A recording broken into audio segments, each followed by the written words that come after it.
ఒక్కసారి అరుణాచలం విడితే చిత్రగుప్తుడు గీత గీస్తాట. అంతటి అదృష్టం మనకి దక్కాలి అంటే మన జీవితంలో ఒక్కసారైనా సరే అరుణాచలం వెళ్ళాలి. ఈ ప్రపంచంలో డబ్బు ఒకటి ఉంటే చాలు ఎక్కడికైనా వెళ్ళి తిరిగి రావచ్చు అని చాలా మంది అనుకుంటారు. బట్ అలా అనుకోవడం చాలా తప్పు. ఎందుకంటే కొన్ని ప్లేసెస్ కు మాత్రం ఆ దేవుడు ఆజ్ఞ లేనిదే వెళ్ళలేము. అలాంటిది ఒకటి అరుణాచలం. గిరి ప్రదక్షిణ చేస్తున్నప్పుడు ఈ లింగాలన్నింటినీ దర్శించుకుని వెళ్తూ ఉంటాము. ఒకసారి అరుణాచలం వెళ్ళినందుకు ఎంతటి పుణ్య ఫలం వస్తుంది అనేది వీడియోలో నేను క్లియర్ గా చెప్పాను. వీడియో లాస్ట్ వరకు ఎక్కడ స్కిప్ చేయకుండా చూసేయండి.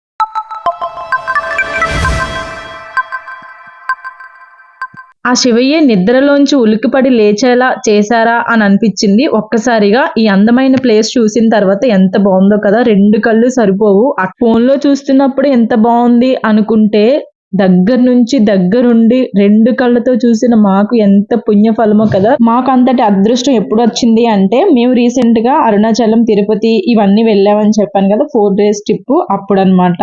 మేలుమరువత్తూరు నుంచి మేము 5:30 ఆ టైం కి అలా స్టార్ట్ అయ్యాము. అక్కడ నుంచి మేము అరుణాచలం వచ్చేసరికి 7:30 to ఆల్మోస్ట్ 8 అలా అయిందనమాట. ఇక్కడ దిగి మా మినీ బస్ ఇక్కడ పార్క్ చేసిన తర్వాత ఇక్కడ నుంచి మేము గుడి దగ్గరికి వెంటనే ఆటో మాట్లాడుకుని వెళ్ళిపోయాము. మేము మాట్లాడుకున్న మినీ బస్ లో గుడి దగ్గరికి తీసుకెళ్ళడానికి అవ్వదని చెప్పారు. అందుకని అక్కడ పార్కింగ్ ఏరియాలో తను పార్క్ చేసుకుంటూ అక్కడ నుంచి ఆటో మాట్లాడుకు ఫాస్ట్ గా వెళ్ళిపోయాము గుడి దగ్గరికి. ఎందుకంటే 8:30కి అలాగే గుడి క్లోజ్ చేసేస్తారు అని చెప్పారు. సో మేమైతే గుడి దగ్గరికి వచ్చేసి ఫస్ట్ దర్శనం చేసేసుకున్నాము. మళ్ళీ ఆ నెక్స్ట్ డే మార్నింగ్ మాకు ఇంకా చాలా ప్లాన్స్ ఉన్నాయి కాబట్టి, పౌర్ణమి అయిన నెక్స్ట్ డే వెళ్ళాం కాబట్టి కొంచెం ఖాళీగా ఉంది. అప్పటికి కూడా చాలా క్రౌడ్ ఉంది. అంటే పౌర్ణమితో కంపేర్ చేసుకుంటే ఈ రోజు కొంచెం ఖాళీగా ఉందని చెప్పొచ్చు. మేము 50 రూపీస్ టికెట్ తీసుకుని వెళ్ళిపోయాం అనమాట. మేమైతే లైన్ లో ఎక్కడో నిలబడకుండా వెళ్ళిపోతున్నాం. కానీ అదే వీకెండ్స్ లో అయి ఉంటే ఇసుకేస్తే రాలేదంట, అంత మంది ఉంటారు. మేబీ ఈ గుడికి అంత పాజిటివ్నెస్ అండ్ పీస్ఫుల్నెస్ కూడా ఉంటుందని మనందరి నమ్మకం.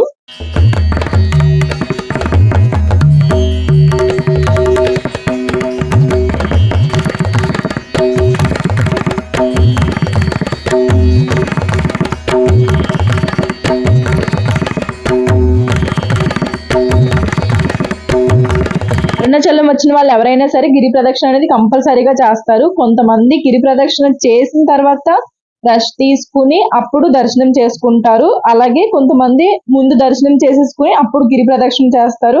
ఎవరికి ఎలా అవైలబిలిటీ ఉంటే అలా చేస్తారనమాట. మేమైతే ముందు దర్శనం చేసేసుకున్నాము. ఆ గోపురానికి ఎదురుగా నందీశ్వరుని ఒక విగ్రహం ఉంటుంది. అది చాలా బాగుంది. అంటే చూడడానికి చాలా చూడముచ్చటగా అనిపించింది అనమాట. మన జీవితంలో ఒకసారైనా సరే అరుణాచలంలో అడుగు పెడితే చాలా బాగుంటుందని చాలా ప్రవచనాల్లో విన్నాము. ఎన్నో పురాణాల్లో వింటూ వస్తున్నాము. ఈ గుడి టైమింగ్స్ వచ్చేసి మార్నింగ్ 6 నుంచి మధ్యాహ్నం 12 వరకు, మళ్ళీ ఈవినింగ్ 4 గంటల నుంచి రాత్రి 8 గంటల వరకు ఉంటుంది. ఈ గుడి టైమింగ్స్ చూసుకుని మనం ఈజీగా వెళ్ళొచ్చేయచ్చు. లోపలికి కొంచెం వెళ్ళగానే మళ్ళీ ఇంకొక నంది ఉంది, పక్కనే ధ్వజస్తంభం కూడా ఉంది. ఈ నందీశ్వరునికి దండం పెట్టుకుని లోపల ఈశ్వరుని దగ్గరికి వెళ్తున్నాం అనమాట. ఇక్కడ ఫోన్స్ వీడియోస్ తీయకూడదు అని చెప్పి చాలా క్లియర్ గా రాసి ఉంది. అయినా సరే నేను రిస్క్ చేసి వీడియో తీశాను. అంటే చాలా వరకు అరుణాచలం వీడియోస్ బయట వరకే ఉన్నాయి, కానీ ఈ లోపలికి తీసుకొచ్చి ఎంతవరకు వీడియో షూట్ చేసింది అయితే ఒక్క వీడియో కూడా లేదు. మేబీ నేను చాలా రిస్క్ చేశానని అనుకుంటున్నాను. లక్కీగా మా దగ్గరకు వచ్చేసరికి లైన్ ఆఫ్ చేశారనమాట కొంతసేపు. ఎందుకంటే ఈశ్వరునికి అభిషేకం చేస్తున్నారు. సో మేము ఎదురుగా ఉన్నాం కాబట్టి ఎంతటి పుణ్యఫలం వచ్చిందిరా బాబు ఈశ్వర అని అనిపించింది. అంత కన్నుల విందుగా అభిషేకం జరిగిందనమాట. అభిషేకం జరిగినంత సేపు కూడా కళ్ళు ఆర్పకుండా చూసాము, అంత బాగా చేశారు. ఈ ఆలయం మధ్యలో దీపాలు అవి పెడుతున్నారనమాట. మేబీ ఎవరైనా పెట్టాలి అనుకున్న వాళ్ళు ఉంటే అలా పెట్టుకోవచ్చు అనుకుంటాను.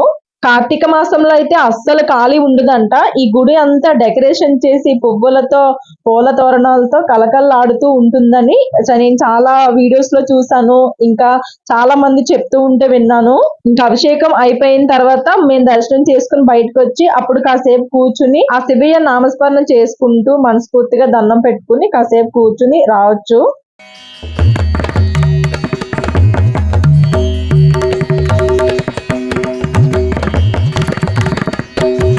స్వామివారిని దర్శనం చేసుకుని బయటికి రాగానే మనకి ప్రసాదంగా విభూదిస్తున్నారు. అది బొట్టు పెట్టుకుని చాలా వరకు అందరూ నోట్లో వేసుకుని తింటున్నారు అనమాట. తిరుపతిలో చూసాను ఇంత పెద్ద పెద్ద హుండీలు, నెక్స్ట్ అరుణాచలంలోనే చూసాను అనమాట. ఎంత పెద్దవి ఉన్నాయో హుండీలు. ఇంకా అలా స్వామివారిని దర్శించుకుని బయటికి రాగానే శివలింగాలు అయితే బోలెడు ఉన్నాయి. ఒకటి కాదు రెండు కాదు లెక్క పెట్టలేము. ఇలా చిన్న చిన్న శిల్పాలు వాటికి క్లాతులు కట్టేసి ఉన్నాయన్నమాట. రాయితో చెక్కిన శిల్పాలు అనుకుంటాను. వాళ్ళందరూ ఋషులు కావచ్చు, మునులు కావచ్చు, మేబీ ఎవరో నాకు ష్యూర్ గా అయితే తెలీదు. అలా బయటకు వస్తుంటే దారి పొడవునా చాలా అయితే విగ్రహాలు అలా ఉన్నాయి డెకరేషన్ చేసి. ఇంకా మేము అలా దర్శనం చేసుకుని బయటికి రాగానే కాషాయి రంగులో ఉన్న వినాయకుడు దర్శనం ఇస్తారు.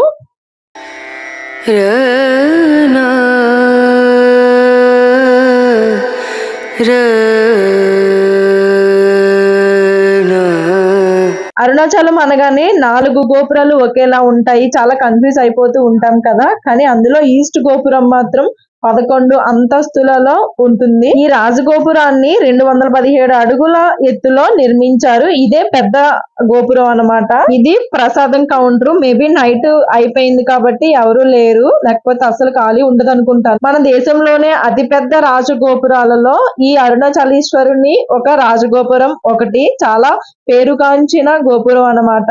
ఈ రాజగోపురాన్ని శ్రీకృష్ణ దేవరాయలు నిర్మించారని ఇక్కడ పురాణాలు ఇవన్నీ చెప్తున్నాయి. అలాగే ఈ గుడి ఆర్కిటెక్చర్ అంతా కూడా ఎప్పుడో పాత కాలం నాటిదే ఉంది. ఇక్కడ చూస్తే మీకు అర్థమవుతుంది.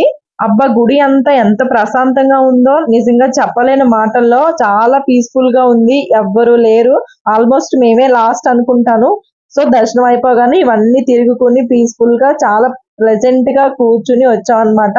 మనస్ఫూర్తిగా ఆ అరుణాచలేశ్వరుని దర్శించుకుని, మన దేశంలోనే అతి పెద్ద ఆలయాలలో ఈ అరుణాచలం ఆలయం కూడా ఒకటి. ఈ గుడి విస్తీర్ణత 25 ఎకరాల్లో ఉంటుంది అంట.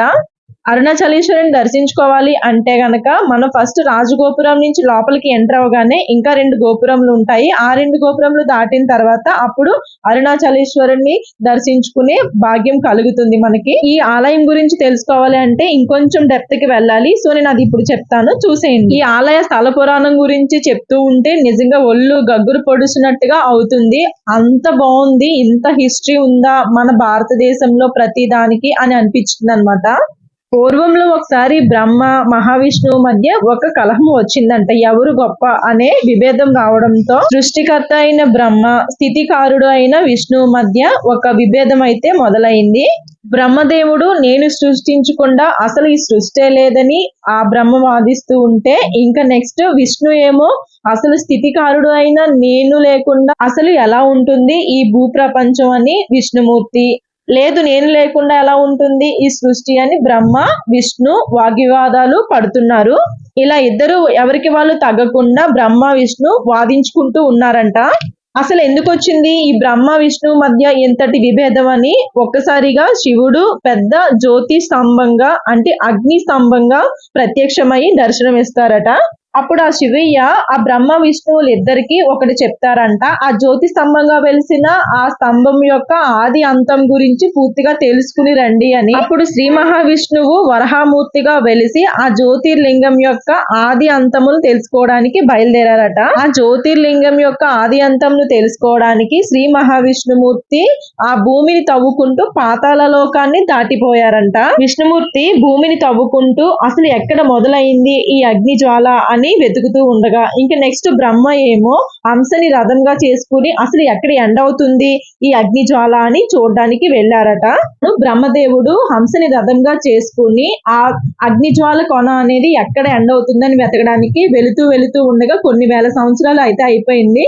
అలా మధ్యలో బ్రహ్మదేవుడికి అలసట వచ్చి ఒక దగ్గర కూర్చుని ఉండగా ఒక మొగలి పువ్వు శివుని లింగం పైనుంచి పడుతూ ఉండగా బ్రహ్మదేవుడికి కనిపించి మొగలి పువ్వుని ఇలా అడిగారట, ఎక్కడి నుంచి వస్తున్నావు అమ్మా అని అడగగా అప్పుడు మొగలి పువ్వు ఏం చెప్పిందంట, నేను శివుని లింగం పైనుంచి పడుతూ ఉన్నాను అని చెప్పిందంట. అప్పుడు ఆ బ్రహ్మదేవుడు ఆ మొగలి పువ్వుని ఇంకా ఎంత దూరం ఉంది ఈ లింగం అని అడగా అప్పుడు ఆ మొగలి పువ్వు సమాధానం ఏం చెప్పింది అంటే, నేను కొన్ని వేల సంవత్సరాల నుంచి పడుతూ వస్తున్నాను అని బ్రహ్మకి చెప్పగా బ్రహ్మదేవుడు అప్పుడు ఆ లింగాన్ని కనుక్కోవడం నా వల్ల కాదు అనుకుని, ఆ శివలింగం పై భాగాన్ని కనుక్కోవడం నా వల్ల కాదు అనుకుని ఆ పడిపోతున్న బ్రహ్మ పువ్వుని నేను నిన్ను శివలింగం పైనుంచి తీసుకొచ్చానని చెప్పు అని బ్రహ్మదేవుడు ఆ మొగలి పువ్వుని అడగగా వెంటనే మొగలి పువ్వు అలాగే చెప్తానని చెప్పి ఒప్పుకుని ఇద్దరూ కలిసి శివుని దగ్గరికి బయలుదేరారట. బ్రహ్మదేవుడే లింగం పై భాగం నుంచి ఆ మొగలి పువ్వుని తీసుకొచ్చినట్టుగా అప్పుడే వచ్చిన కామధేనువుని కూడా సాక్ష్యం పెట్టుకుని ముగ్గురు కలిసి శివుని దగ్గరికి వెళ్ళారట. బ్రహ్మ, మొగలి పువ్వు, కామధేనువు ముగ్గురు శివుని దగ్గరికి వెళ్ళేసరికి శ్రీ మహావిష్ణువు ముందుగా అక్కడికి చేరుకుని, ఈశ్వర నీ లీలలు ఏంటయ్యా అని నేను కనుక్కోలేకపోయానని శరణు వేడుకుంటూ శ్రీ మహావిష్ణువు నిజం ఒప్పుకున్నారట.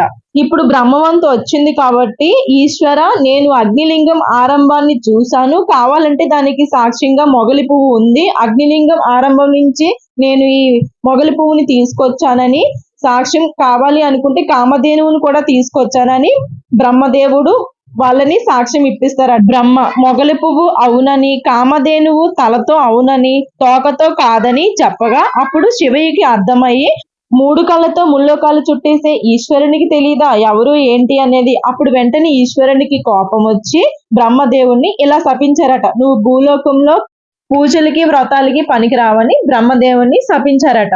బ్రహ్మదేవునికి సాక్ష్యం చెప్పినందుకు మొగలి పువ్వుని కూడా నువ్వు పూజలకి పనికి రావు అని సగం అబద్ధం సగం నిజం చెప్పినందుకు ఆ కామదేవునికి కూడా ముఖం మాత్రమే పూజలు అందుకోవడానికి, వృష్టానికి మాత్రం పూజలు అందుకుంటామని శపించారట ఆ శివయ్య.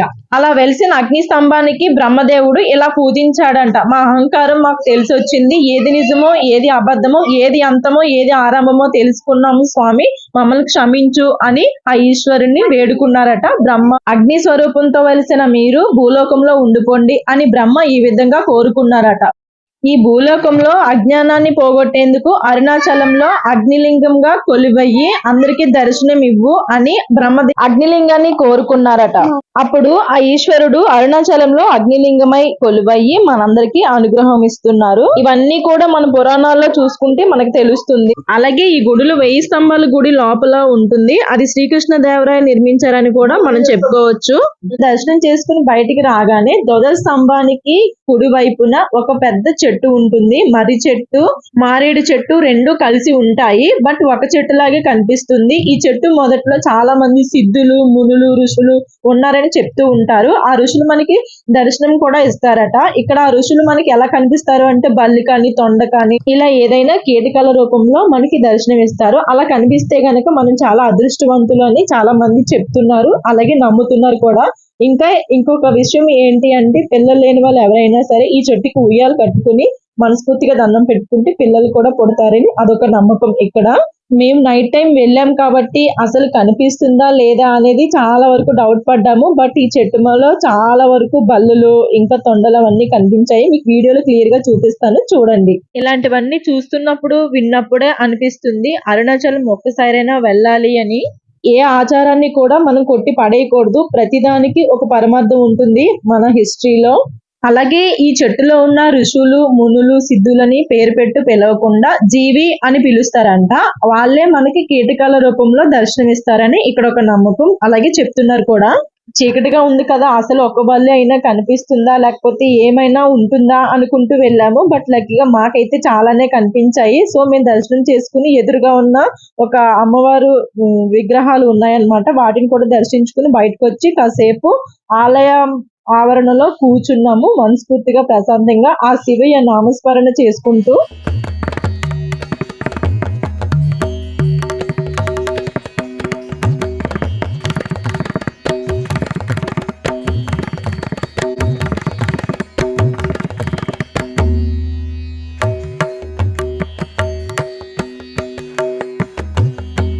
ఈ ప్రదేశంలోనే రమణ మహర్షి లాంటి చాలా మంది మహర్షులు తపస్సు చేసి జ్ఞానాన్ని పొందారని ఇక్కడ వాళ్ళు చెప్తూ ఉన్నారు. అలాగే మనం చాలా ప్రవచనాలలో కూడా వింటూ ఉన్నాము. ఈ గుడిలో పాతాళ లింగం అని ఒక లింగం ఉంటుంది. అక్కడ కూర్చుని రమణ మహర్షి తపస్సు చేసి జ్ఞానాన్ని పొందారని చెప్తూ ఉన్నారు. అరుణాచలేశ్వర ఆలయం పంచభూతాలలో అగ్నిలింగం, 2 శ్రీకాళహస్తిలో వాయులింగం, 3 చిదంబరంలో ఆకాశలింగం, 4 జంబుకేశ్వరంలో జలలింగం, 5 కాంచీపురంలోని ఏకాంబరం ఆలయంలో పృథ్వీలింగం అని ఇలా 5 పంచలింగాలు కొలువై ఉన్నాయి. 5 లింగాలలో ఒకటైన అగ్నిలింగం మనకి అరుణాచలంలో దర్శనం ఇస్తుంది. కాబట్టి మనం దర్శనానికి గర్భగుడిలోకి వెళ్ళినప్పుడు చాలా వేడిగా ఉంటుంది. ఆ వేడిని కూల్ చేయడానికి చాలా పెద్ద పెద్ద ఫ్యాన్లు చుట్టుపక్కల పెడుతూ ఉంటారు. మీరు ఈసారి వెళ్ళినప్పుడు అబ్జర్వ్ చేయండి, చాలా వరకు పెద్ద ఫ్యాన్లు ఉంటాయి. रना रना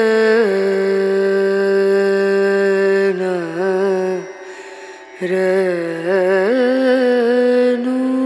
నార్మల్ డేస్ కాబట్టి దర్శనం అయితే మాకు ఒక హాఫ్ అన్ అవర్ లో అలా అయిపోయింది. దర్శనం అయిపోయిన తర్వాత బయటకు వచ్చి కూర్చుని ప్రశాంతం నెక్స్ట్ రూమ్ కి వెళ్ళిపోయి లగేజ్ అంతా అక్కడ పెట్టేసి అప్పుడు ఏదైనా తినేసి గిరి ప్రదక్షిణ స్టార్ట్ చేద్దామని యాక్చువల్లీ ప్లాన్ అయితే మాది. చూద్దాం. గిరి ప్రదక్షిణ చేసిన వీడియో కూడా నేను పోస్ట్ చేస్తాను. సో ఆ వీడియో కూడా ఎక్కడ మిస్ అవ్వకుండా చూడండి అందరూ. పెద్ద నది అయితే ఒకటి ఉంది. గుడి నుంచి బయటికి వస్తూ ఉన్నప్పుడు అక్కడ ఎప్పుడు వాటర్ ఇలా వస్తూనే ఉంటుంది. ఇందులో వైట్ కలర్ చేపలు అయితే చాలా ఉన్నాయి. మీకు మేబీ నైట్ టైం కాబట్టి కనిపించట్లేదు. సో మాకు అక్కడ లైవ్ గా చూస్తే చాలా చేపలే కనిపించాయి. చేపలు అవి దీంట్లో పెంచుతారు అనుకుంటాను. ఐ హోప్ ఈ వీడియో మీ అందరికీ నచ్చుతుంది అని అనుకుంటున్నాను. మీరు ఎంత ఓపికతో ఇక్కడ వరకు చూసారు అని నాకు తెలియాలి అంటే ఓం నమ శివాయ అని కామెంట్ చేయడం మర్చిపోకండి. అప్పుడే మీరు లాస్ట్ వరకు వీడియో చూసారు ఒక నమ్మకం వస్తుంది. చాలా మంది వీడియోస్ చూస్తున్నారు కానీ ఒక లైక్ కొట్టట్లేదు. మీరు ఇచ్చే ఒక లైక్ నాకు చాలా బూస్టప్ గా ఉంటుంది. సో ఇంకా మంచి మంచి వీడియోస్ అన్ని చేయాలని అనిపిస్తుంది అన్నమాట. మీకు ఎలాంటి వీడియోస్ కావాలనేది నాకు కింద కామెంట్ చేయడం మర్చిపోకండి. సో నేను అలాంటి వీడియోస్ చేయడానికి ట్రై చేస్తాను. నాకు తెలిసినంత వరకు నేను తెలుసుకుని చాలా వరకు అన్ని క్లియర్ గా చెప్పానని అనుకుంటున్నాను. ఈ అరుణాచలేశ్వరుని గురించి ఎంత చెప్పినా ఇంకా చెప్పాలనే ఉంది. ఎందుకంటే అంత హిస్టరీ ఉంది కాబట్టి ఇక్కడ ప్రతి దానికి చాలా పెద్ద హిస్టరీ ఉంది.